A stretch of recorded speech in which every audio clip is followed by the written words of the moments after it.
पौराणिक कथा के अनुसार एक बार की बात है, किसी नगर में एक राजा ने एक मंदिर बनवाया जिसमें श्री कृष्ण की एक मूर्ति भी रखवाई, लेकिन उसकी कभी पूजा नहीं की।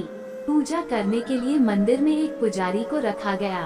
पुजारी नियमित कन्हैया जी को नहलाता और बड़ी ही श्रद्धा भाव से उनकी पूजा अर्चना करता। राजा भी रोज कान्हा जी के लिए एक फूलों की माला भेज देता था और जब वो दर्शन करने आता तो पुजारी उस माला को उतारकर राजा को पहना देता। ऐसा करते करते पुजारी की भी उम्र बीत चुकी थी।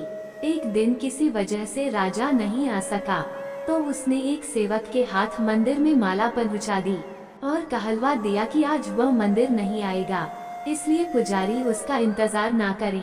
इतना कहकर सेवक चला गया। पुजारी ने हमेशा की तरह कन्हैया जी को माला पहना दी, लेकिन जब शाम हुई तो पुजारी ये सोचने लगा, माला उतारकर किसे पहनाई जाए। उसने सोचा, क्यों न ये माला आज मैं ही पहन लूं। वैसे भी मेरी उम्र हो चली है, जीवन का क्या पता कब खत्म हो जाए। इतना सोचकर पुजारी ने माला उतारकर अपने गले में डाल ली, लेकिन इतने में ही सेवक आ गया और उसने बताया कि राजा की सवारी मंदिर में पहुंचने वाली है। राजा की सवारी आने की बात जब पुजारी ने सुनी तो वह डर गया। उसने सोचा कि अगर राजा ने उसे देख लिया तो वह तो मरवा ही डालेंगे। आनन फानन में पुजारी ने माला उतारकर वापस कन्हैया जी को पहना दी। जैसे ही राजा अंदर आया तो हमेशा की ही तरह पुजारी ने माला कान्हा जी के गले से उतारकर राजा को पहना दी, लेकिन माला पर लगा सफेद बाल देखकर राजा समझ गए कि पुजारी ने यह माला स्वयं ही पहनी थी। बस फिर क्या था, राजा क्रोधित हो उठे और उन्होंने गुस्से में पुजारी से पूछा कि माला पर सफेद बाल कहां से आया। तब राजा की बात सुनकर पुजारी डर गया और बोल पड़ा, ये तो कन्हैया जी का है। अब तो राजा और भी क्रोधित हो गए, क्योंकि कान्हा तो भगवान है और उनके बाल सफेद कैसे हो सकते हैं। इसलिए राजा ने फरमान सुना डाला कि कल श्रृंगार के समय राजा खुद आएंगे और देखेंगे सच में ही कान्हा जी का सफेद बाल है या पुजारी झूठ बोल रहा है। उन्होंने कहा कि अगर पुजारी ने झूठ बोला होगा तो उसे फांसी दे दी जाएगी। राजा का फरमान सुनकर पुजारी का बुरा हाल हो गया। उसने सोचा, अब क्या करे, कहाँ जाए, अब तो उसका मरना तय है।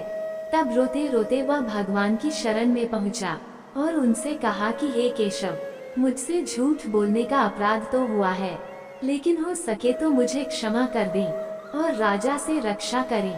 पुजारी ने कहा कि हे माधव, आपकी सेवा करते करते करते मैं वृद्ध हो चुका हूँ, अब आप मुझे माफ कर दीजिए, ऐसी गलती दोबारा नहीं होगी। यही कहते कहते पुजारी की न जाने कब आँख लग गई और उसकी आँख तब खुली जब सुबह हो चुकी थी। उधर सुबह होते ही राजा भी आ गया और कहने लगा, आज कान्हा जी का श्रृंगार वह खुद करेगा। ऐसा कहकर जैसे ही राजा ने कान्हा जी का मुकुट उतारा तो देखा कि श्री कृष्ण के तो सारे बाल ही सफेद हैं। लेकिन राजा को फिर भी यकीन नहीं हुआ। उसे लगा कि फांसी के डर से पुजारी ने ही बालों को रंग दिया होगा। राजा ने सोचा कि क्यों न कन्हैया जी का एक बाल तोड़कर देखा जाए। इसके बाद राजा ने कान्हा जी का एक बाल तोड़ लिया, लेकिन जैसे ही बाल टूटा कन्हैया के सिर से खून की धारा बहने लगी। यह देखकर राजा भगवान के चरणों में गिरकर माफी मांगने लगा। तभी श्री कृष्ण की मूर्ति से आवाज आई, हे राजन, तुमने मुझे केवल मूर्ति मात्र ही समझा, इसलिए आज से मैं तुम्हारे लिए केवल मूर्ति मात्र ही रहूंगा। लेकिन पुजारी ने सच्चे मन और पूरी श्रद्धा से मेरी भक्ति की है, इसलिए उसकी अनन्य भक्ति को देखकर मुझे अपने बाल सफेद करने पड़े। कन्हैया जी ने कहा कि भक्ति में कभी भी संशय नहीं होना चाहिए और सच्चे भक्त की लाज तो मैं कभी जाने ही नहीं देता। दोस्तों, ऐसे ही मजेदार और रोचक कहानी सुनने के लिए हमारे चैनल SK हिंदी कहानी को सब्सक्राइब करें और लाइक करें। धन्यवाद।